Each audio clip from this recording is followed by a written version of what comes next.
Very good.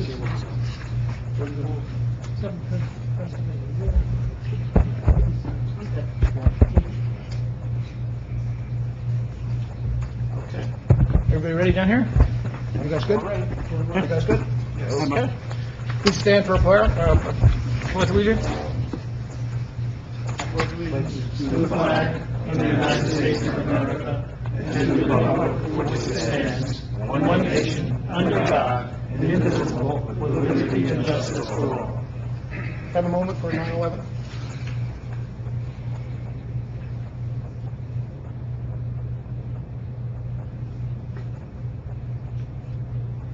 Okay, thank you.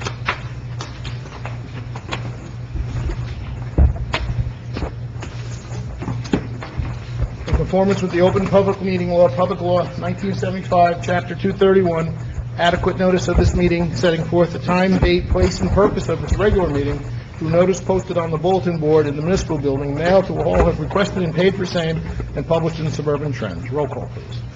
Mayor Sarah. Here. Council President Riker. Here. Councilman Day. Here. Councilman Barranco. Here.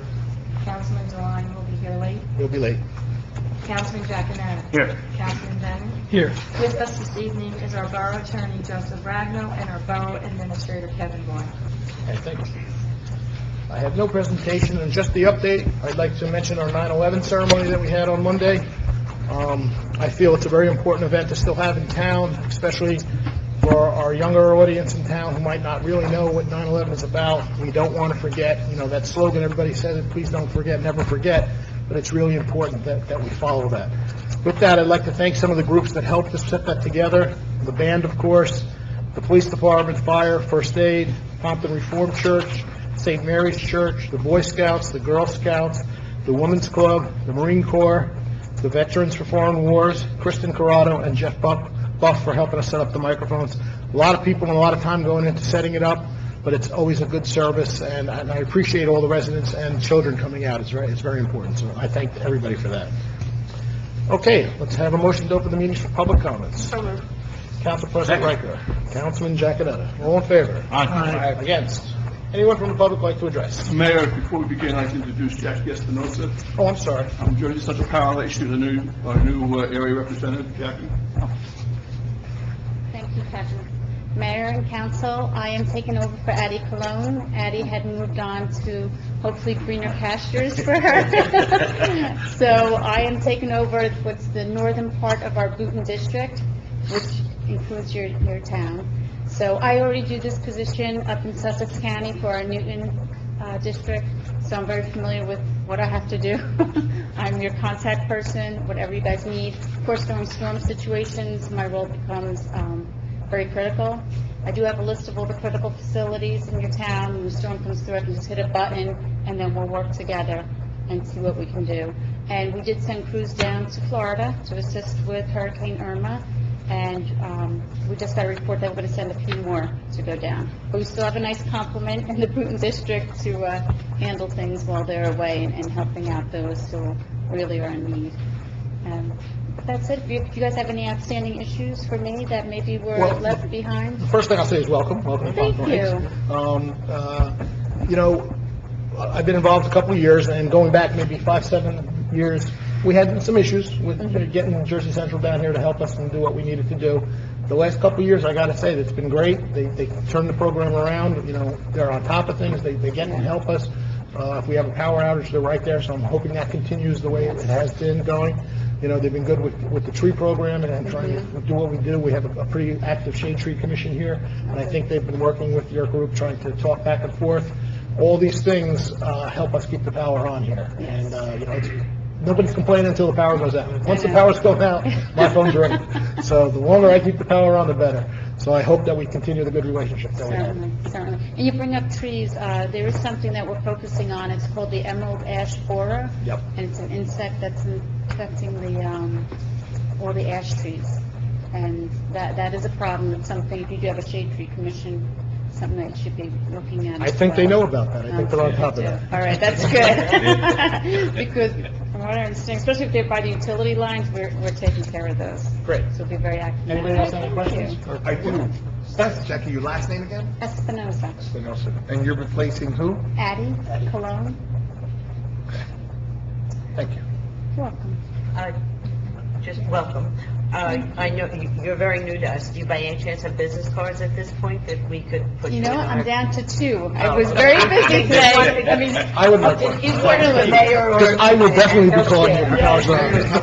Actually, in my report, if you look down number 12, I see it's there. it's there. It says, look at your email, it has all of contact has it. information. that's everything? Okay. Yes, okay. All right.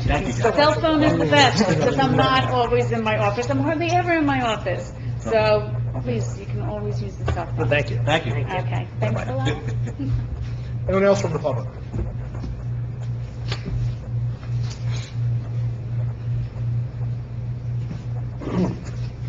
Randy Hinton, 443 Montclair Ave, Pompton Lakes Shade Tree Commission.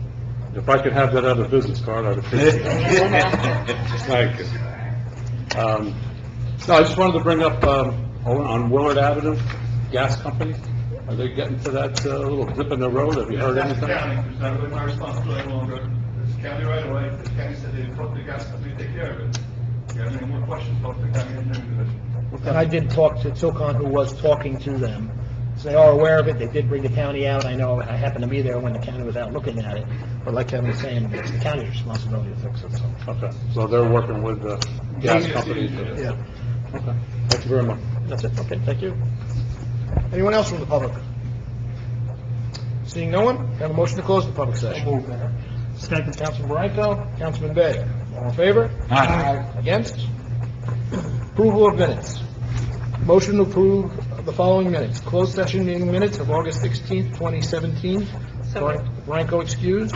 Regular meeting minutes of August 16th, 2017. Bronco excused. You want them joint, you want a Yeah, joint we always motion? do this. Okay. So moved. Second. Council President Riker, Councilman Giaconetti. All in favor? Aye. Against? Bills and claims. Motion to approve the following bills as listed below. Have a motion? So moved. Councilman Bay. Second. Councilman Bronco, all in favor? Aye. Against? We have no petitions, consent agenda, whenever you're ready. Does anyone wish to have any of the resolutions? Both? Yes, number 12. Number 12? Okay. Whereas the mayor and council of the borough of Pompton Lakes has reviewed the consent agenda consisting of various proposed resolutions, and whereas the mayor and council of the borough of Pompton Lakes does desire to remove resolution from individual action from that agenda, now therefore be it resolved that the following resolutions on the consent agenda are hereby approved. Resolution 17-159 through 17-171, with the removal of 17-170. Motion to approve. So moved. Councilman Giaconetti. Councilman Bronco. Roll call, please. Well, this is all in favor. All in favor, I'm sorry. Aye. Against? All right, resolution 17-170. Authorizing and directing the mayor and borough clerk to execute an agreement to acquire real property and all aspects and improvements located at block 9509, lot 7, 1878 Lincoln Ave, Pompton Lakes, New Jersey, WGHT radio. I just wanted to point out to you, the original street address on that resolution, which you may have seen at some point, was 1976. There are documents that have both addresses on them. Turns out that 1976 is the incorrect of the two. The correct address is 1878. And that is, and that resolution, the purpose of that is to enter into the charitable donation agreement with WGHD Radio. You're not bound by anything yet, because the agreement provides for all the due diligence, but this is the first step. All right, so for the public's concern, we were approached by the radio station in town, WGHT. Unfortunately, they were moving on, and we're thinking about closing the radio station. And they offered us the opportunity to donate the property to us. It's about 5 acres. A lot of it's in the wetlands. They do have a structure there where they run the radio department out of. So we're looking at, and like our council just said, taking the donation. We're not sure yet what we're going to do with the property moving forward. Everything's on the table right now. There are some restrictions on how we use the property for 3 years. We would be maybe reaching out to some colleges and maybe even our high school and talk about maybe keeping a radio station going if we had to. The equipment is there. We don't want to be in the radio business, so we're going to see how that goes. We have some time. It's a great donation. I thank them for making the donation. In a perfect world, that the radio station would be taken over by somebody and would run. I guess they're having issues with that. So we're going to see where this goes. Right now, though, we're in the early stages of accepting the donation. So that's what this resolution is about. Okay. Roll call? Councilman Giaconetti. Yes. Councilwoman Riker. Yes. Councilman Bennett. Yes. Councilman Bay. Yes. Councilman Branco. Yes. Okay, any questions from the council? No, just pretty much what you mentioned, Mayor. I know, like I said, put the cart before the horse, but as far as going out to the colleges, the local school, we were discussing that. We'll see what happens going forward. Even with I know our attorney's talking with the attorney for the radio transmission for the FCA or FCC. So there's a lot of things that we have to see first. But we felt maybe it's a possibility going forward. We reach out to the college, maybe William Patterson with the high school, and maybe the kids can do something with, programming and have the hour with the mayor, or maybe possibly something like that. Different things we kicked around, but it's far-stretched yet. So, we still got a long way to go. It's just the early stages, but these are some of the things we're trying to do. Maybe possibly have a nice thing, like I said, joint effort with the college, because it is a lot to take over. It is. But just a little bit going forward, so. And I will say, just because you mentioned it, the school is aware of this. We had conversations with the Board of Ed about bringing them into the project, so they've been part of the discussion moving forward in accepting the properties. They are excited about it also, and they're going to help us in any way we can to move forward with these properties. Thank you, Mayor. Okay, resolutions for separate action. There are none. Introductions of ordinances, whenever you're ready. Okay, this ordinance will be presented for second reading and final adoption on September 27. Ordinance 17-21, an ordinance accepting the donation of vacant land on River Crest Drive, block 11,308, lot 60. Whenever there's, whenever there's a donation to a municipality, donations are accepted by way of ordinance, and that's what this ordinance is about. Some nice people by the name of Valentini own a piece of property that happens to border our walking paths, and they no longer have a desire to own it. There is virtually no tax, but I think they pay $120 a year in taxes on it, so there's no tax implication here. But they want to donate it to the municipality, and this will authorize the municipality to accept the donation. Okay. I've already done the title search on it, the property's clear, so there's no reason not to take it. Motion to approve So ordinance moved, Mayor. 1721 for introduction. So moved. Councilman Branco, have a second. Second. Councilman Bennett, roll call, please. Councilman Giaconetti. Yes. Councilwoman Riker. Yes.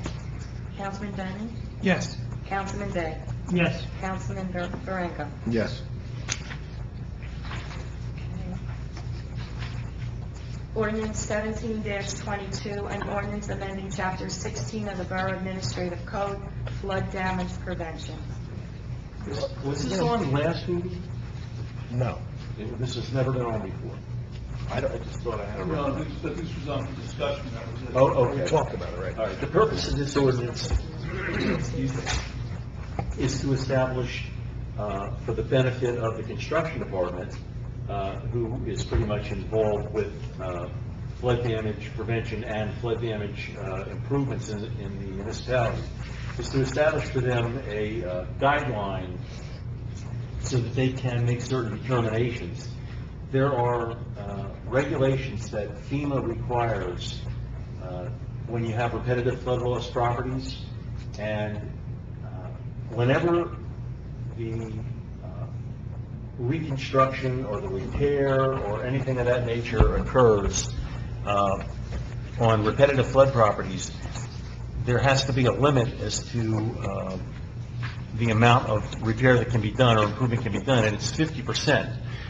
Historically, the borough has viewed that 50% as being perpetual.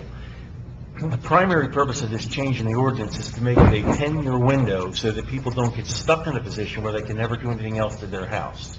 So it only applies in 10-year increments. In addition, there are any number of changes to that provision in our code that deal with a handbook that FEMA puts out that will provide for the construction official the manner in which he or she can view both valuation and the nature of repairs to determine whether or not they qualify under the FEMA repetitive flood loss provisions. Okay, just take that a little step further. For residents that have been in town a long time, and, you know, you get a permit to put a roof on, you get a permit to replace your hot water heater, those all add up. And if we didn't change this law and make it resetting after 10 years, after 40 years of living in your house, one day you could go to the building department and say, I want to put a new hot water heater in, and they're going to say it costs $125 for the permit, and they're going to say that puts you over the 50% threshold, you need to raise your house. Now, we didn't feel that was fair to the residents, you know, who have been living there a long time, doing what they're supposed to do, get the permits, and all of a sudden be punished because they want to put a hot water heater in. You know, this is really for a flood event, and that's why FEMA has these rules. So what we're doing is having it reset after 10 years. We, believe it or not, have had some instances already where it has come up where someone was putting a roof on, and it was brought to our attention that they reached the 50% threshold, and they would have to raise their house. So this is something to help the residents in the South End. I think it's a big change, and I think it's a good change for the South End residents. I mean, it doesn't seem like a lot, but if you're living there a while, it does add up over time. Okay. I just want to make one mention. Sure. The important part is that we made the change because during the investigation as to FEMA requirements, under a 10-year limitation does not hurt our CRS points. Our concern is that when it was in perpetuity, the 10 years, what changes is it's under 10 years where CRS will be affected. So we still get the full maximum points even with this new ordinance change. And that's important for our town. The CRS is very important. We get the 25% discount from that. So anything that's going to change those numbers, we have to look at twice. So what the administrator's talking about is under 10 years is where it's effective. Okay, so motion to approve ordinance 1721 for introduction. So moved. Councilman Giacometto. Second. Councilman Begg. Roll call, please. It was 1722. 1722, I'm sorry. Okay, 1722. So motion to approve ordinance 1722 for introduction. Councilman Giacometto was first, Councilman Begg is second. Roll call, please. Councilman Giacometto. Yes. Councilwoman Riker. Yes. Councilman Bennett. Yes. Councilman Begg. Yes. Councilman Branco. Okay. Any council want to add anything to that? No, what our administrator brought up is a very important point. Okay. Okay, that's what I'm ready. Okay, these two ordinances are for second reading and final adoption. They've been posted and advertised. Ordinance 17-19, amending the downtown Pompton Lakes redevelopment plan and amending Section 7 and Section 190-84 of the Borough Administrative Code to implement a residential permit parking program.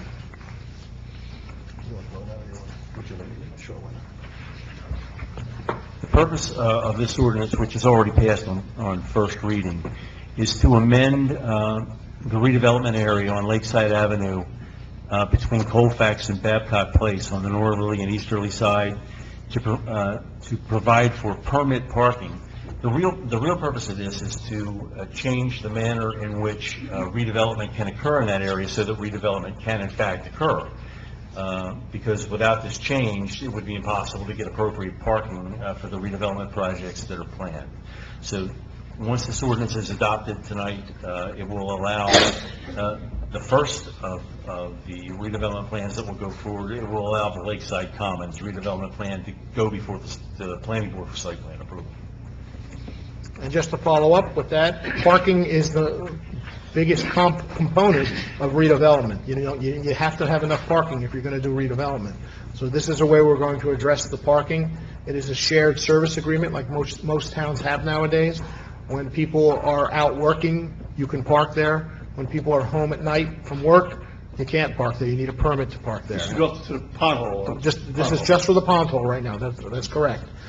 We don't have an issue with that right now, we have plenty of room in there at this moment, but we're preparing for the future, and this is one of the ways we're going to prepare, is getting the parking in place. Okay. Motion to open the meeting for public comments on ordinance 1719. So move. Councilman Giaconetti. Councilman Branco. All in favor? Aye. Against? Anyone from the public like to address this ordinance? Seeing no one, can I have a motion to close the meeting for public comments on ordinance 1719? So moved. Councilman Bennett? Councilman Giaconetti? All in favor? Aye. Against? Motion to approve ordinance 1719 for final adoption. So moved. Councilman Begg? Second. Council President Riker? Discussion? No. Anybody want to say? Okay. Roll call, please. Councilman Giaconetti. Yes. Councilman Riker. Yes. Councilman Bennett. Yes. Councilman Bay. Yes.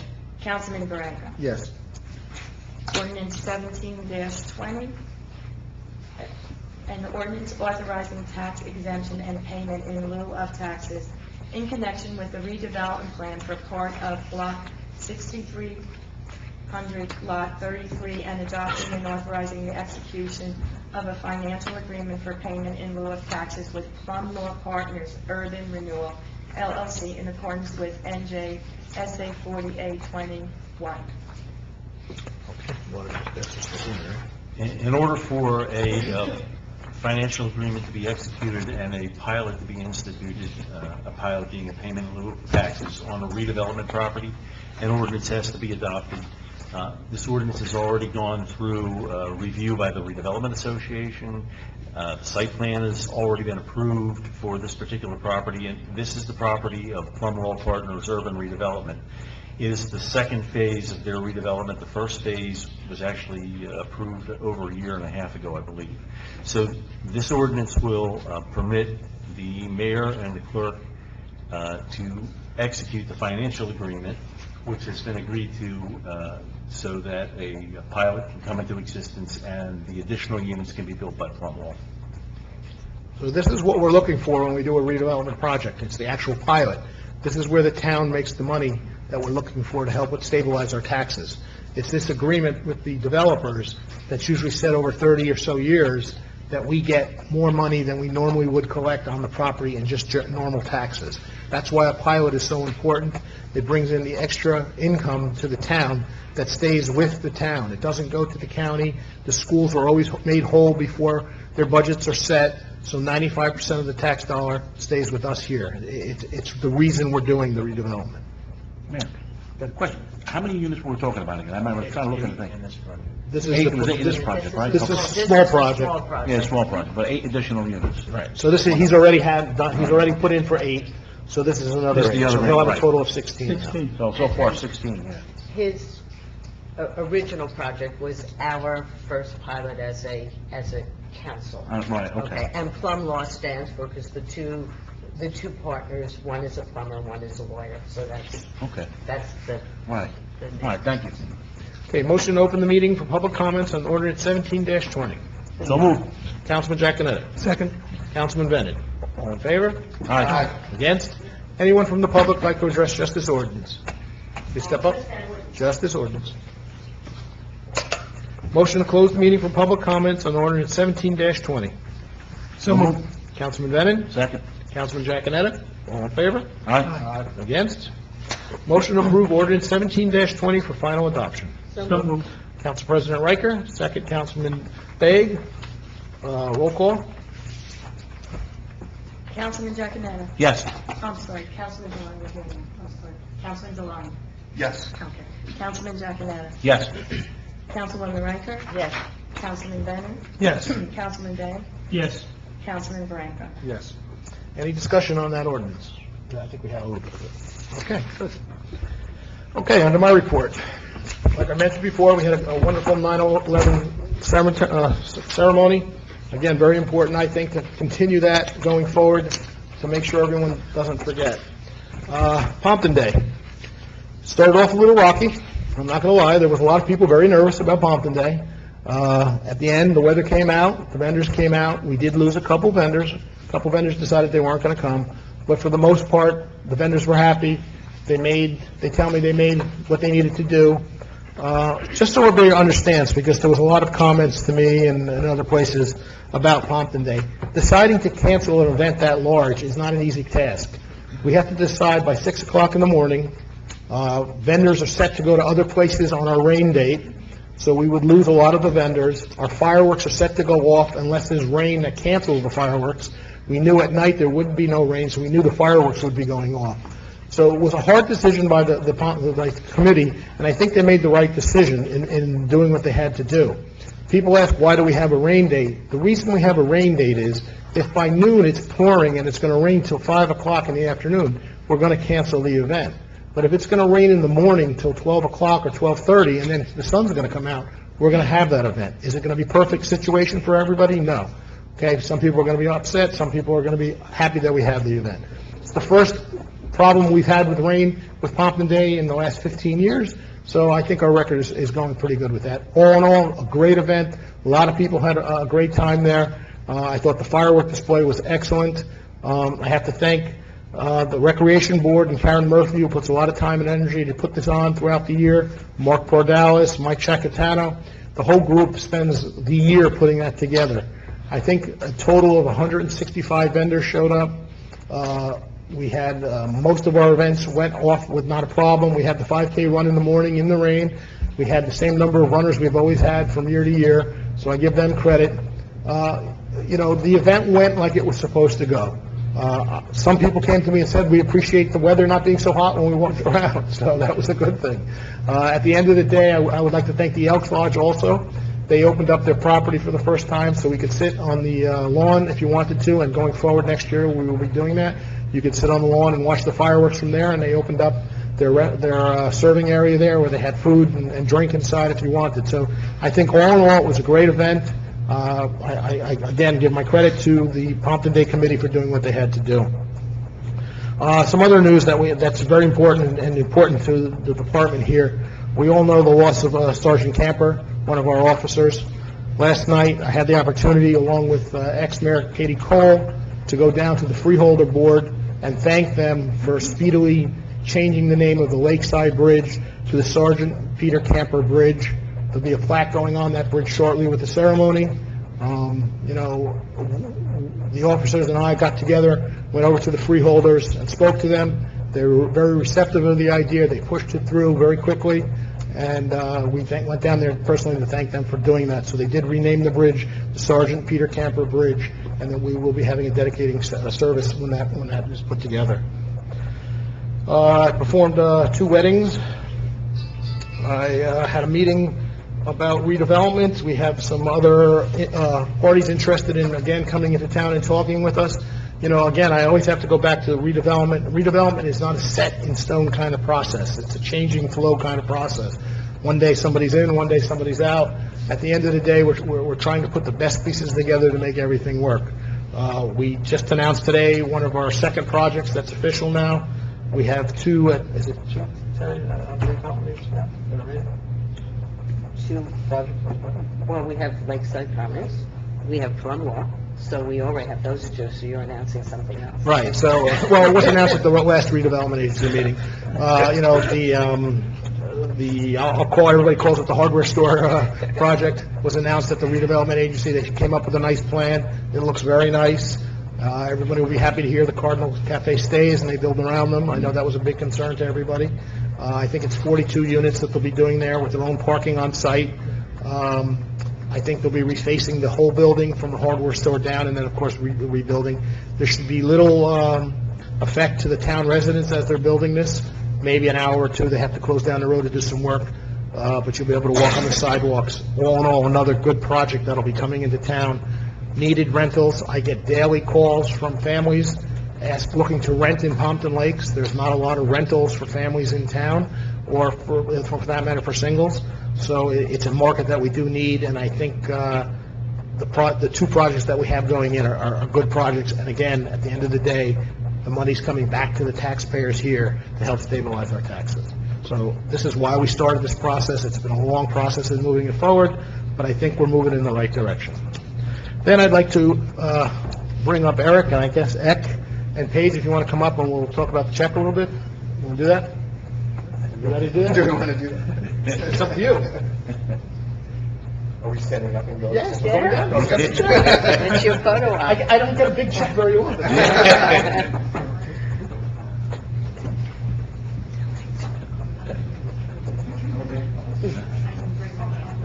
Oh, you mean Ken? I'm going to hand it over to Eric. Yeah, so,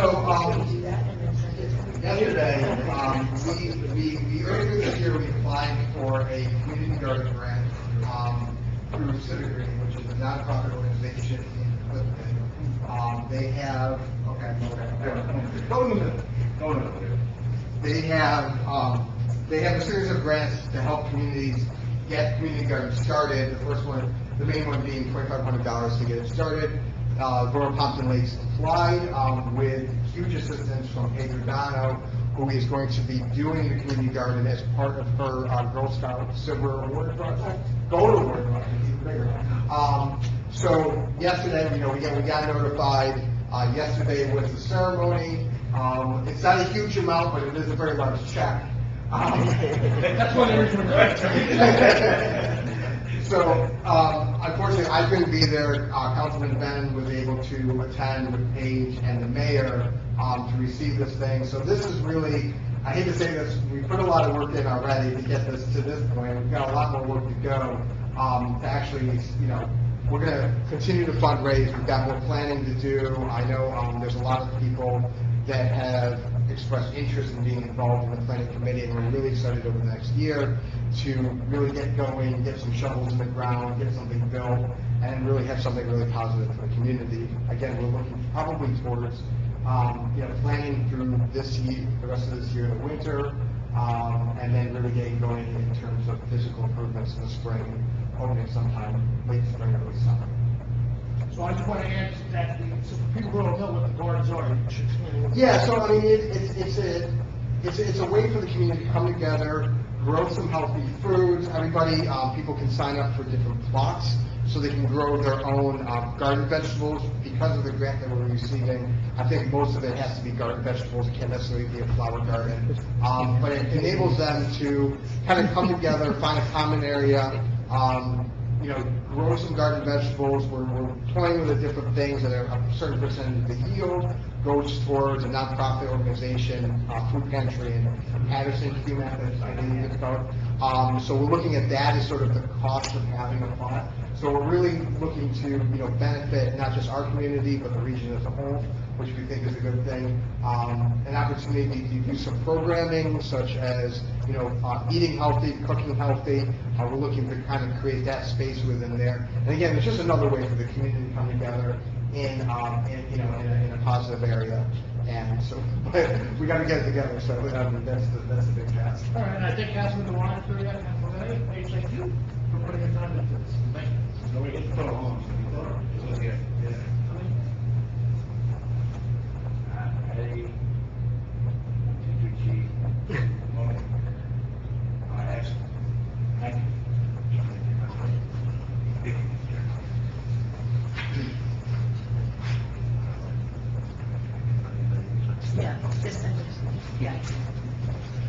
Okay, and that's my report.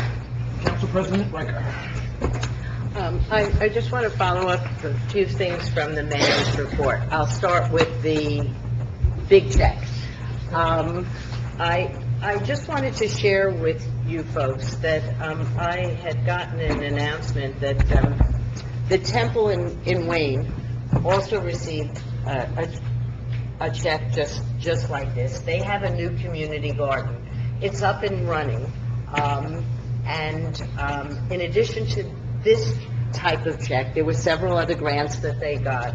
It happens to be run by one of my former law partners, so I'd be happy to put you in touch with him. He is an expert gardener. He's done this community type garden successfully in Wayne. They also have the mechanism where they bring the vegetables, make arrangements. The food pantry that they support is WIN, which is Wayne Interfaith Network, but, so they have the experience of giving fresh food to a food pantry, which has its special considerations. So, this notion of community garden is really gaining a lot of traction, and I just wanted to share with you that there's one just up the street, right off the Hamburg Turnpike, that as you're assessing small community startup projects, it might be one to take a look at. In terms of redevelopment, the mayor went into much detail about what's going on. There's just one thing I'd like to add about, for lack of a better term, the hardware store project. That project went through many machinations, lots of different drawings, lots of concepts, and I think the final plan was very well received by everyone involved. And the interesting thing from a redevelopment perspective is that plan involved the sale of air rights, which typically is a very sophisticated planning tool that a number of people remarked that at our stage in redevelopment, it was really people thinking outside the box and having the developers hire really expert team to make it work. So I just wanted to share that with you from a redevelopment perspective. The mayor went into great length about Pompton Day. Again, you know, we can't highlight enough how such a big event is really pulled off by a significant number of volunteers. So we want to thank them again and thank everyone who participated. There's one thing that I would like to point out. Typically at Pompton Day, the Pride folks have the finale on, for the last few years, their photo contest. Well, this year with the lake remediation project in the midst, they felt that the photography might not be the route to go. The access is limited, the pictures would be very different. So again, they didn't want to lose the momentum that they've created in terms of a Pride contest. And they have a contest that's just starting at the end of this week. This is the flyer. It was designed by Dawn Lippman, who's a professional designer. It's a beautiful flyer. Do you have it? I have it electronically. You have it electronically. So I wanted to bring to everyone's attention that this year it involves, it's called Picture Pompton Lake Art Contest, and it's for different grade levels, and the elementary school will compete against each other, the middle school, and then the high school. The submissions are going to be judged by the art teachers in the school. It's available to all our school students in addition to the St. Mary's students. It's on our website, and basically it goes for the next 2 months, and the winners are eligible to win a Chromebook. So it's, and they say all different types of art are eligible: drawing, painting, sculpture, and probably collages and any other form of art. So even though Pompton Day is over, the traditional Pride contest is just beginning, and the art teachers are aware of it. The Board of Ed is aware of it, and I'm sure maybe we can get some of the winners here and some of the exhibits when it's over. And I just want to help get the word out that this is the last part of Pompton Day.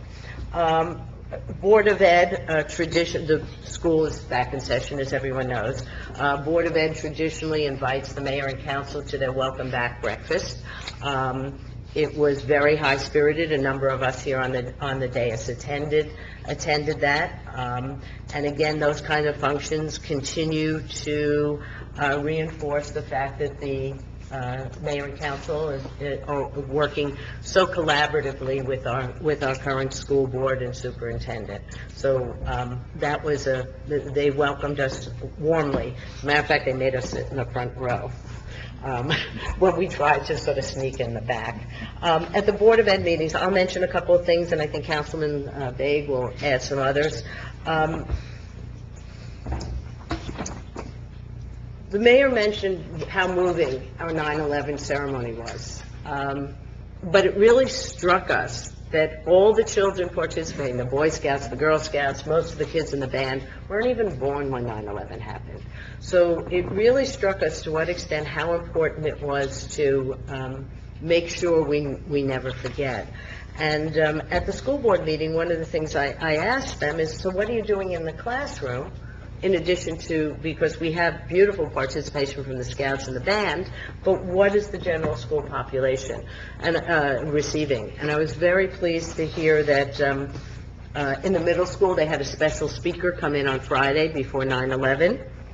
And in the high school, they did a brief ceremony over the loudspeaker at the beginning of the day, but the history teachers were all charged with making sure their curriculum included something. So I was pleased to learn that we're really trying to make sure they understand what happened.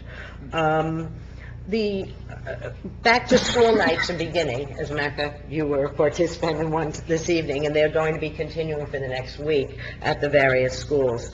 But there is something that we were encouraged to help get the word out. Is called, there's a program called Hidden in Plain Sight.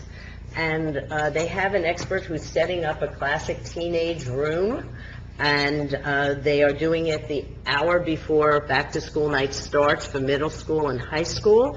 And they will walk you through all the classic places that a teenager may hide things that you may be unaware of. And the person who sets up stages this room will be available for questions. So during lunch period, study hall, that type of thing, you're encouraged to go in. And they say it's a program that's been presented in many communities, and that it's really worth your time. Two other quick things. My next door neighbor thought she had a fire in her house yesterday and called the dispatcher. Our police, it really ended up being really de minimis. It was really very minor. Our police came so quickly and responded so professionally and interacted with both the fire and the ambulance to take control of the situation that I just want to compliment them. You know, sitting here on this day, as I have the privilege of knowing them, but my neighbor had no idea who they were, and she was very taken with how responsive they were and how professionally they acted. So I just wanted to mention that. There's one thing that came across my desk just a few hours ago. I have a colleague that's involved with the Simon Wiesenthal Foundation, and the Simon Wiesenthal Foundation is in the process of providing sample resolutions to all the municipalities in New Jersey, dealing with what's called the BDS movement. The BDS movement is a movement of dealing with problems with tolerance on campuses, tolerance in certain behaviors. Simon Wiesenthal Foundation, you may know, is one of the largest international groups that deals with, that's basically known for tolerance and tolerance studies. So what I did, since I really didn't have time to share or distribute, I have a copy of the sample resolution that was in fact passed in Englewood. That I don't know that my list is absolutely complete, that they've already passed in New Milford and Norwood and Tenafly and West Caldwell and Bergenfield, Caldwell, Colster, Hawthorne, Little Ferry, Livingston, Midland Park. You get the gist, that many communities around us have passed such a resolution. So what I'm going to do is, there's the cover letter that's addressed to the mayor, and then there's the sample resolution that was passed in Englewood. So if it's okay, what I'd like to do is I'd like to give it to Liz so she can scan it and distribute it to you so you have a chance to look at it, so it has the possibility of coming on our agenda as a resolution next meeting. Okay, so, and Mayor, that's my report. Okay, thank you. You know, one thing I should mention, we did have a pretty devastating fire ourselves in town over in Ramapo. Councilman Bennett, help me with the name of the... Burwell. Burwell? Burwell family, yes. The Burwell family, who is an involved family in town. They're involved in the activities in town, up and down. Unfortunately, their house was lost. And I will tell you that the police department got there first and went in and saved their pets right off the top. Fire department got there right away, got the fire out. Unfortunately, the second house right next door caught on fire from the first house. They were able to put out the fire on the second house. I think the second house is going to be saved, but the first house was lost. Of course, we were down there trying to help the family. They have, is it 3 children, right? 3 children? Yes. 3 children. They have some relatives local that they'll be staying with. They did put a GoFundMe page up, and I will tell you that the residents of Pompton Lakes did very well in supporting that, and I thank everyone for that. You know, they're going to need your support and help, so if you do see them, but it just goes back to what Council President Riker was saying. Fire department, police department, this happened at 2 o'clock in the afternoon when most people were working. They were down there in less than 5 minutes with everybody, whole crews. I think it went all the way to a 3-alarm fire, so it could have been very serious very quickly, because the houses are relatively close together, and they were, you know, it could have gotten a lot worse. So they did a great job in doing what they have to do, and, you know, we forget that what they put their life on the line every time when they're going into those fires, so I do thank them for Yeah, that. they will be staying in town, in Yes. a rental on Whitney Ave. Right, and I think they're planning on rebuilding, is what I heard, yes. Oh, Councilman Bay, you're up. Thank you. I received the Pompton Lakes Riverdale First Aid Squad report for the month of August from Chief Daniel Cantrell. There were 116 calls for the month of August, 60 in Pompton Lakes, 31 in Riverdale, 3 duty calls in Wanacue. There were 68 medical emergency calls, 10 trauma injury calls, 1 CPR call, 17 motor vehicle accident calls, and 6 fire calls. I attended the Pompton Lakes Prevention Coalition meeting on August 24th. The coalition will be presenting the Hidden in Plain Sight program at Lakeside School on Back to School Night, mentioned by Terry, and also at the high school on September 19th. The coalition will be taking a community survey at both Back to School nights. The coalition will also be attending the PTA meetings to recruit more parents to get involved in the coalition. I attended the Pompton Lakes Board of Education meeting on September 12th. They reported that the back-to-school nights will be held as follows: Lennox School on September 13th, Lakeside School on September 14th, Lincoln School on September 18th, and Pompton Lakes High School on September 19th. It was also mentioned that the Pompton Lakes Coalition will be presenting their hidden site plan. The board passed a resolution to seek refunding of a $2,270,000 school bond issue dated from April 30th, 2009. In reissuing the bond, the board is looking to refinance at a lower interest rate, which should save a significant amount of money. Just to reiterate what the mayor was saying, Pompton Day was really what I consider a very good success. Firework display was excellent. A lot of good comments about that. Karen Murphy and her committee really did a very nice job with it and make some serious decisions on that day. 9/11 service I missed.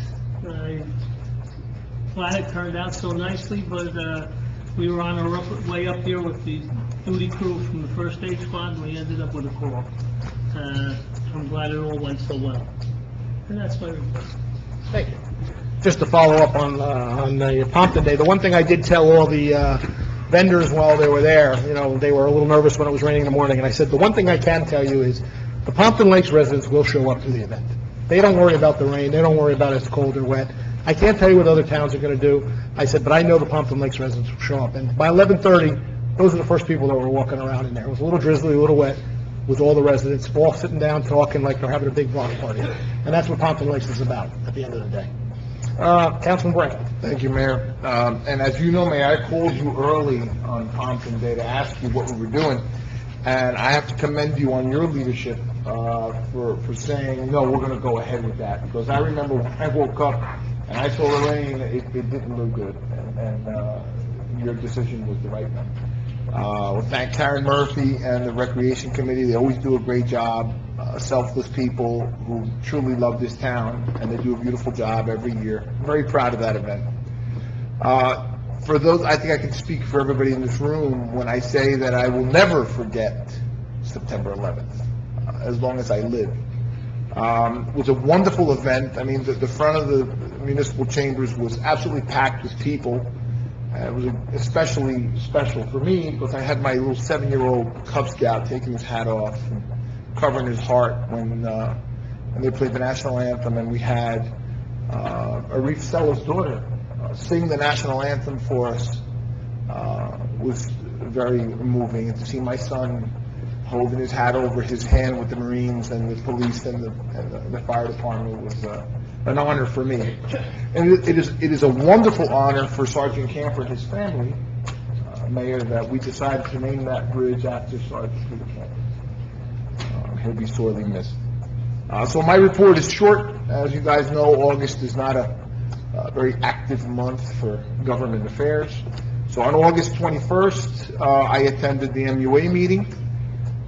During that meeting, little tidbits of information that are valuable to us as residents is the number 3 pump. We're buying a new motor for the number 3 well pump in town. The significance of that is the number 3 well in this borough is the most important water pump in our town. It's responsible for moving the most water to all of our homes. So the MUA is doing a wonderful job in making sure that we continue to have all of our water. Chemours continues to consume fresh water at a very high rate at the Lakeside Avenue project, of course, all metered and paid for. And September 25th, I just saw it in Borough Administrator Boyle's report, we are having a hydrant flush in the middle of the night. So when you're laying in bed and you hear rushing water on September 25th, have no fear. August 22nd, the following day, I went to the zoning board meeting, very uneventful, 2 applications approved, and we all went home at a normal hour. DPW, I am liaison for, is running quite smooth. Despite the start of the school year, which is usually a spike in work around town, all little ones running around and the garbage they make, and they're running quite well. They do have a bit of concern about the snow when the time comes. We have lost a little bit of staff on CDL drivers. We do have a number of CDL drivers in the fire department that we can call on if we do have a large snow event in the coming winter months. I did have a conversation with the mayor about that, and we feel comfortable that is covered. But it's something that we should just be watchful over. And that's my report, man. Okay, you reminded me from the DPW, remember we passed an ordinance last year that you can't keep your basketball hoops out hanging over the street, especially when snow removal is coming through, because the larger trucks catch the hoops as they're driving by, and it could fall on somebody and hurt them. So remember, you're allowed to play basketball on the street with the hoop, but it has to be pulled back off the street when you're done with that. So you can't leave them hanging out over the streets. It sounds like it's not a big deal, but last year we probably caught 6 or 8 of them that came down, and luckily nobody was underneath them. So please remove the basketball hoops when you're not using them. Okay, Councilman DeLine. Thank you, Mayor. First of all, my apologies for running late, but somebody scheduled a council meeting during back to school night, so I'm here now, though. Yeah, again, going back to Pompton Day, I mean, it was a great Pompton Day. Obviously, the weather didn't really wasn't looking so good in the morning, but I think the right call was made, and it turned out to be a great day. And if you weren't on Facebook that morning, you wouldn't really have known that there was as much worry as there was. But it really turned out to be a great event. But it really did turn out to be a great event, as it usually is, and it's a lot of hard work that people put in leading up to it.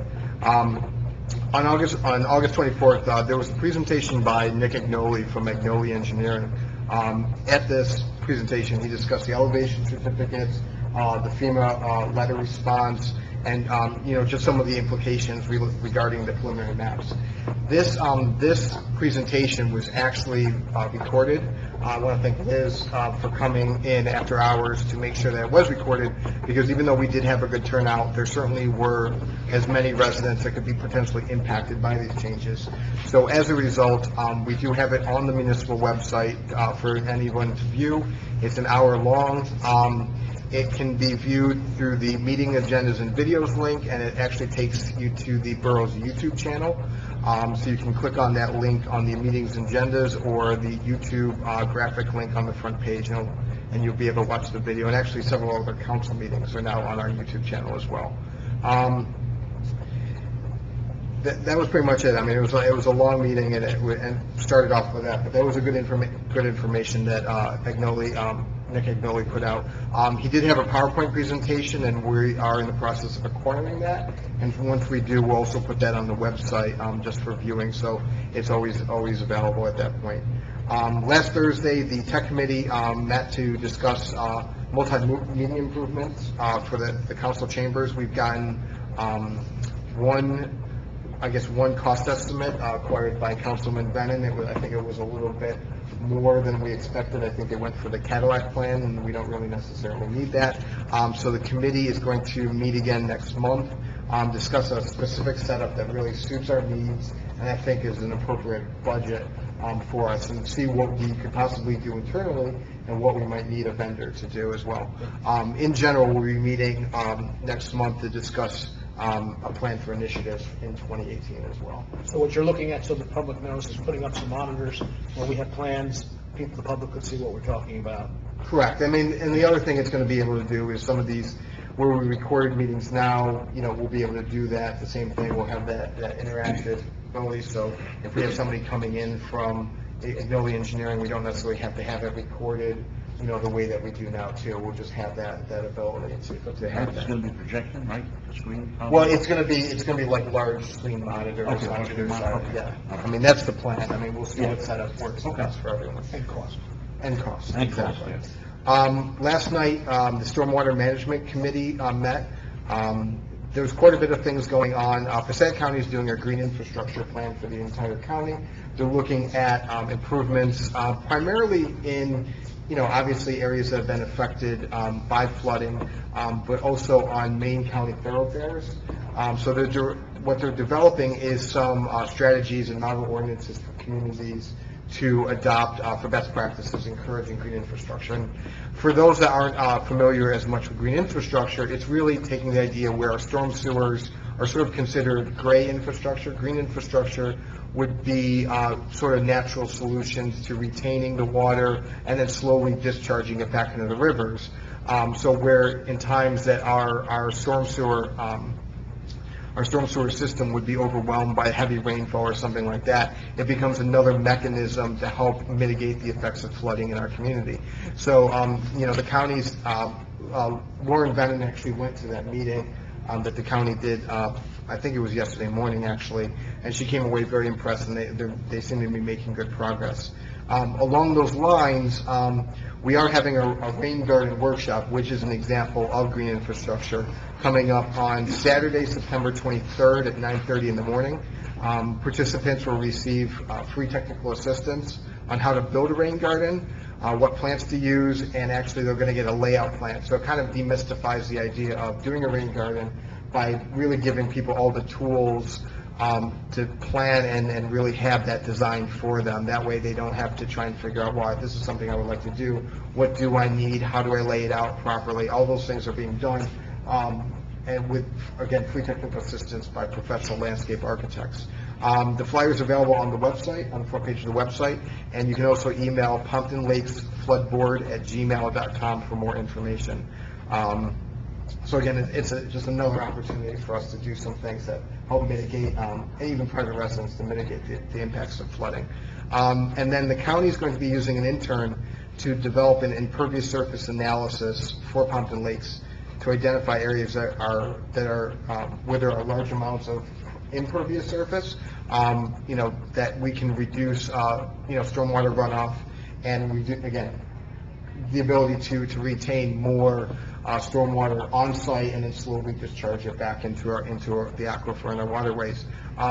That's similar to what we had received from a cost estimate from Rutgers. The scope of work is very similar. That first part was estimated at a cost of $12,000. The county, the intern's basically going to be doing it at no direct cost to the borough. So we're getting the same kind of services for free, more or less. I mean, knowing that our taxpayer money does go up to the county. But they have reached out to us. They've been a great partner on this, and we look forward to working with them on that. Right after that was the Lake Restoration Committee. They did talk about the photo contest, which Council President Riker talked about, which I'm not going to cover too much more, other than the fact that they're hoping to find a temporary home to display the artwork and everything else in a storefront during the holiday stroll. And I've already reached out to a business owner to see if that can be accommodated. So we're hoping to find some space somewhere on the holiday stroll that people can maybe step out of the cold, take a look at what all the work that the students have done for this contest. You should also reach out to the bid if you can. Yeah, we'll do that too, absolutely. We also discussed the condition of the lakes. We didn't have the most recent Solitude Lake Management report that was sent today, but it was basically about the same. Pompton Lakes and Twin Lakes overall looking pretty good. There are some few areas of sparse growth, but overall the treatments have been effective. The systemic treatment from onto Pompton Lake last year, and then the systemic treatment onto Twin Lake this year. Actually, one of the committee members, who's an avid fisherman on the lake, commented that the lake hasn't been as busy with fishermen.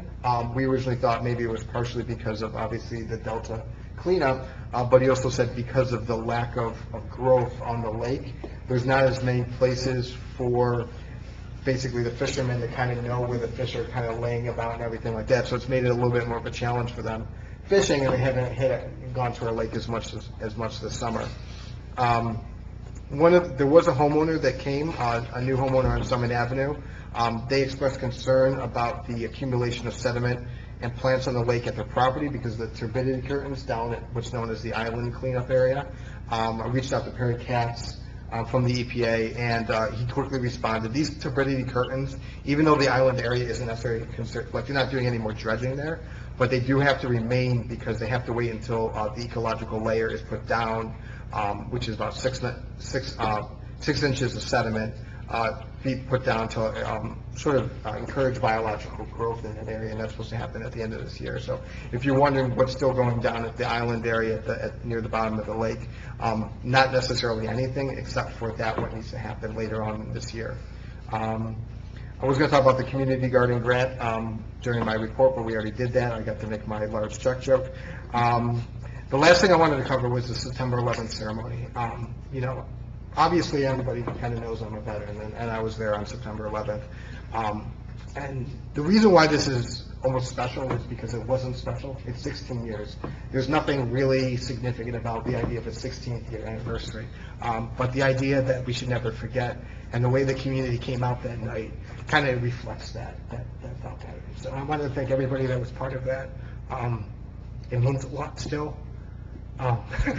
Didn't think I was going to go that way, but yeah, that's about it. I mean, every year is important, and our community really shows that. That's a job, Eric. Thanks. Yeah, thank you. One thing, Eric, where is the workshop going to be held? Oh yeah, I'm sorry. That's at the Civic Center in the back of the building. It's 9:30 Saturday, September 23rd. One follow-up. Nick Agnoli did a fabulous job that evening. When Eric remarked that it was an hour long, he kept it moving. But there was, from where I was sitting, one takeaway, and the takeaway was, if you're concerned, get a survey. And afterwards, we reached out to Mr. Doyle and to Nick. And what they've done is they're not endorsing any surveyors, but they put together a list of local surveyors. If people haven't used any and they don't really know where to go, they've compiled a list that will be available if people want to follow up. And if you're interested, you watch that hour presentation, and he goes through a long litany of what that will and won't do for you. I should also add that this Tuesday, myself, the administrator, Mr. Agnoli, and Joe Scupian, an attorney, are going down to the DEP to talk to some high-level people in the DEP about just what they talked about at your flood meeting, to see what help we can get from the state and from Trenton and from the federal government even, so in a nutshell, what we're going with is, this gentleman, Joe Scupian, is the person who made the models for the flooding. He's the person who actually put the models together for the DEP and for FEMA. And he sees a inconsistency on how they did the modeling on our area.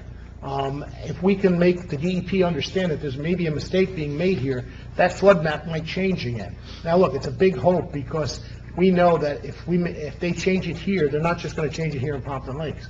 They'd have to change it everywhere they've applied this type of modeling. But we want the DEP to understand that we're not just going to take the answer that this is how it is.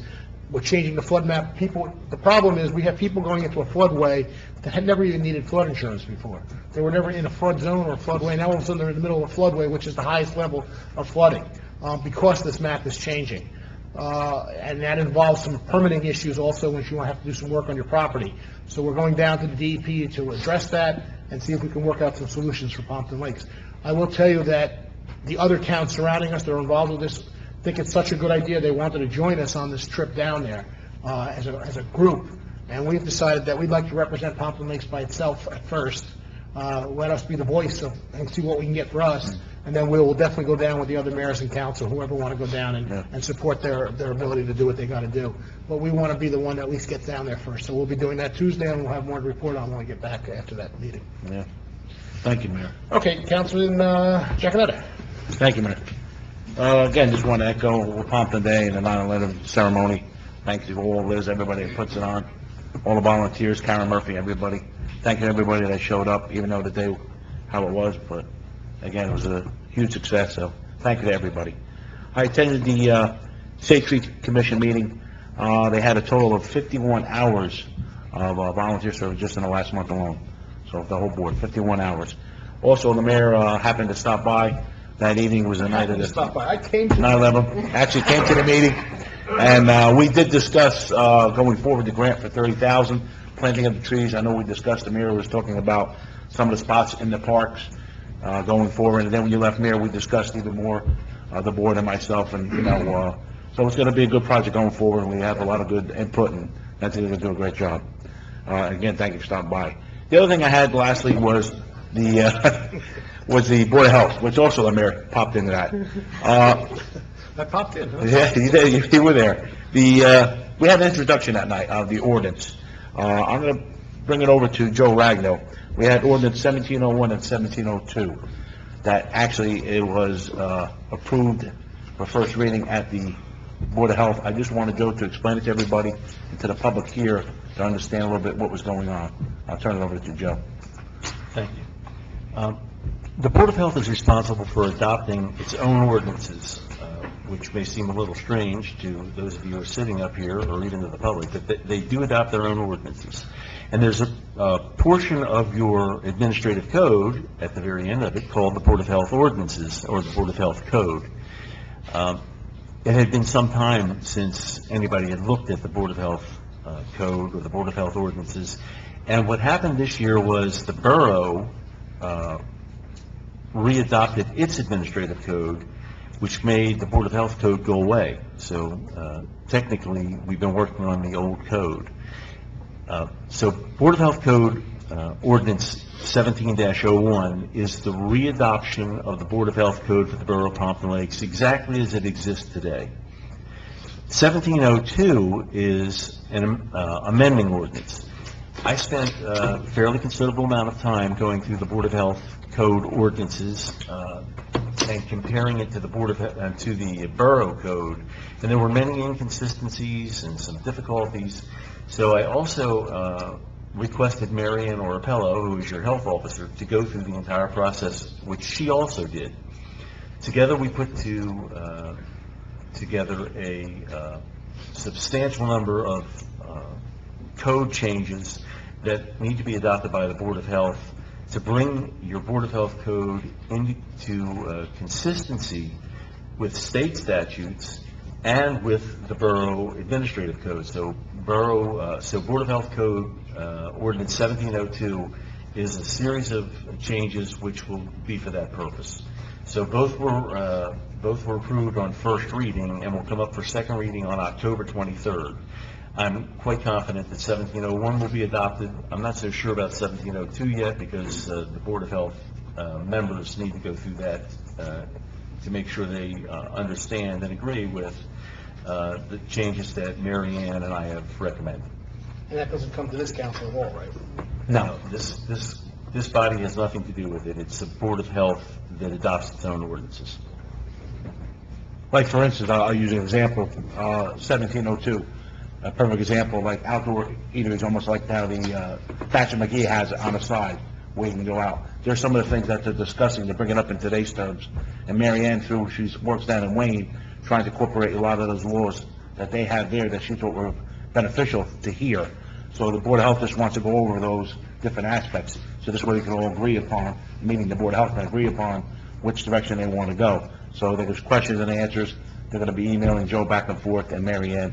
They're going to come up with what they feel was the appropriate way to go forward on And it. isn't there a special meeting they're having to address?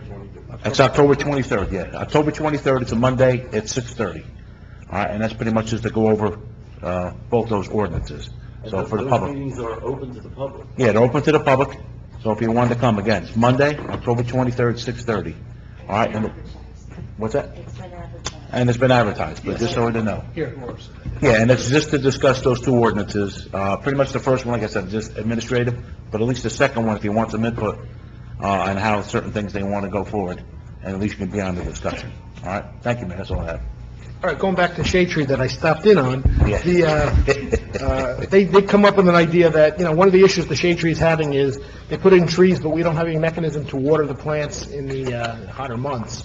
So we're going to do some research and maybe talk to the DPW and see if we can work out a system to help with watering, even if that means part-time hiring a guy for a couple hours in the hot months to just go out and water if the DPW can't handle that, or we have to figure it out. We have to look at it. Right. But I understand if we're going to put all that time and energy to putting plants in the ground, we should make sure there's enough water to support them so they don't Sure. die off. That was a big discussion, that's right, yeah. That doesn't do any good putting a tree that we're paying for in it that's going to die. So we will look into that, and if we can help make that happen, we definitely will. And try to do especially, that. it's not so much for the fall planting, but it's Right. for the spring planting. Because before, what happened is the members were actually going out watering, spending the hours, so we have to come up with something. I know we're gonna try to come up with something to, Right, and one of the other problems with that is, the residents are supposed to be helping us out with that. If they have a new tree put in their front yard, they're supposed to be taking care of it and watering it, monitoring it. Everyone has busy lives, and, they probably forget every once in a while to water those trees. And when they're young trees like that, it just takes a couple missed waters for the tree to die. So it's a waste of funds, and we only have limited funds with the shade tree, so we'll try to help to keep those trees moving forward. Councilman Bennett. Thank you, Mayor. The following motion is presented on behalf of the Chamber of Commerce regarding the 18th Annual Classic Car Show to be held on Sunday, October 8th, 2017, rain date of October 15th, 2017, from 8 a.m. to 5 p.m. Police, fire, first aid to be notified on the following requests. Chamber of Commerce to contact Police Department and St. Mary's Church to coordinate traffic control. Certificate of insurance to be provided to the borough. I'd like to make a motion to approve the following request made by the Chamber of Commerce to hold the 18th Annual Classic Car Show and close Wanacue Avenue from 8 a.m. to 5 p.m. Street closure would be between Pompton and Lakeside Avenues. To hang the banner on Wanacue Ave advertising the 18th Annual Classic Car Show from September 15th, 2017 through October 16th, 2017. And lastly, for permission to use the Pond Hole parking lot during the 18th Annual Classic Car Show. So moved, Mayor. Yeah, second.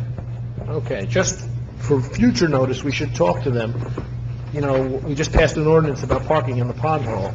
There might be some situations moving forward that the pond hole might not be able to use the whole section of that pond hole when things happen with redevelopment. So it's something we have to keep in mind moving forward. But we have a, so moved, Franco, and second, Yeah. Councilman Jack. All in favor? Aye. Yes.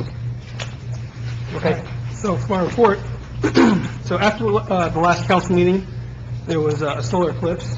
It's pretty cool to see. I watched it at work. The next one's not till April 8th, 2024, so mark your calendar. PLRYO had their pep rally on the last Friday. A lot of folks turned out for that. It's great to see our members of our community come out and support the kids and the football cheerleaders. And next, they're having a beefsteak fundraiser and trick-or-treat on October 7th at 7 p.m. You guys can contact me for additional info. Pompton Day, everybody's mentioned it. Planning for next year probably has already begun, if not shortly.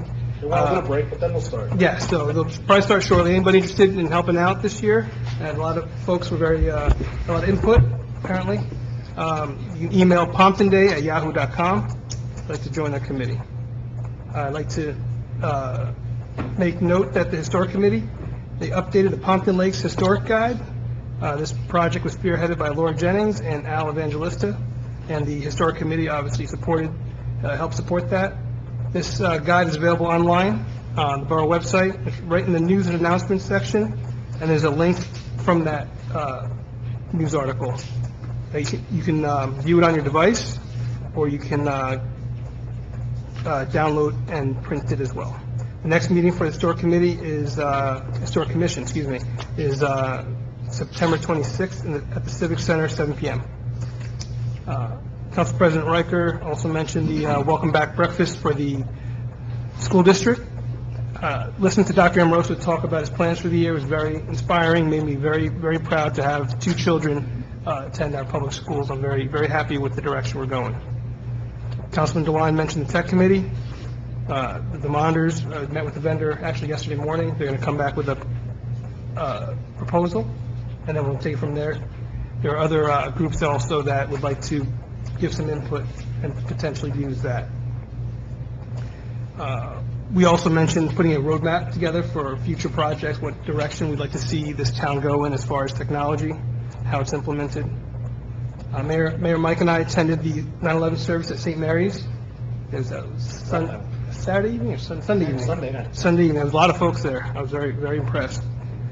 There was a cross made from the steel of one of the World Trade Center buildings. You know, this is the first time they've had the event over at St. Mary's, and they actually were honoring, they did a mass, but they were also honoring any of our public servants that were there. We're seeing them up front, and like Councilman Bennett said, they actually had a steel cross made from the steel from World Trade Centers. You know, it was only about this big, but it probably weighed 50, 60 pounds to hold up.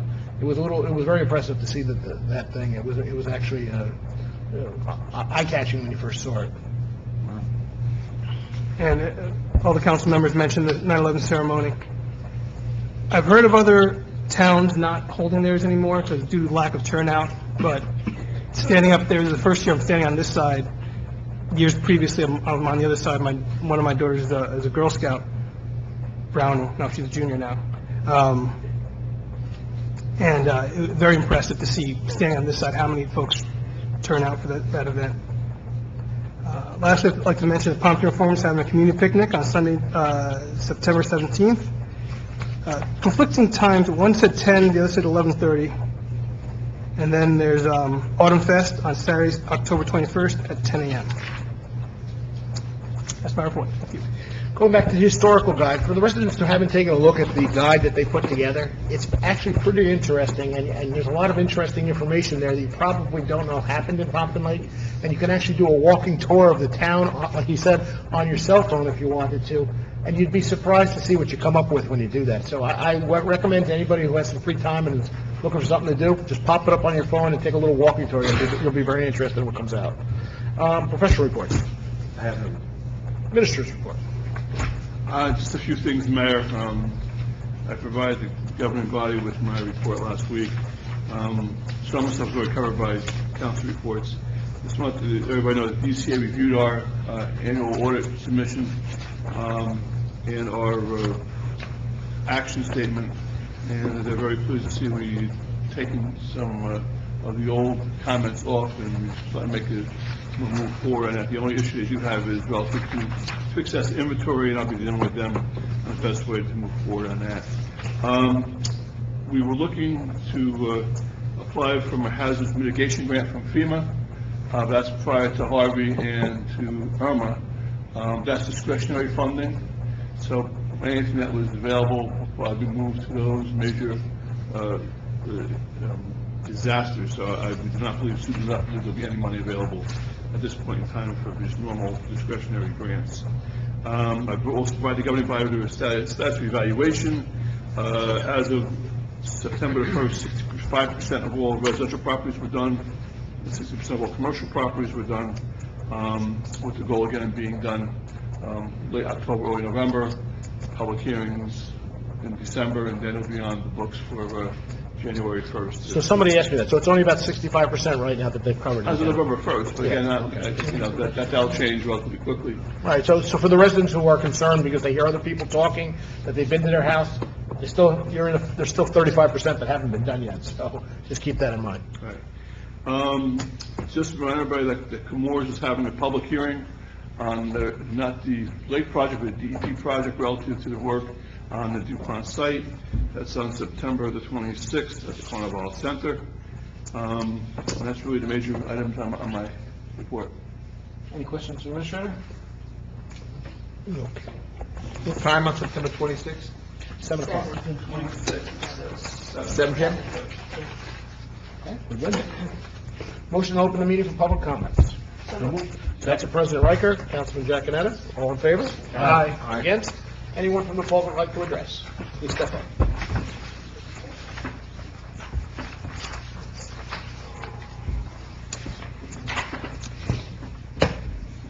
Good evening, Ann Castanelli, 5 Lambert Street.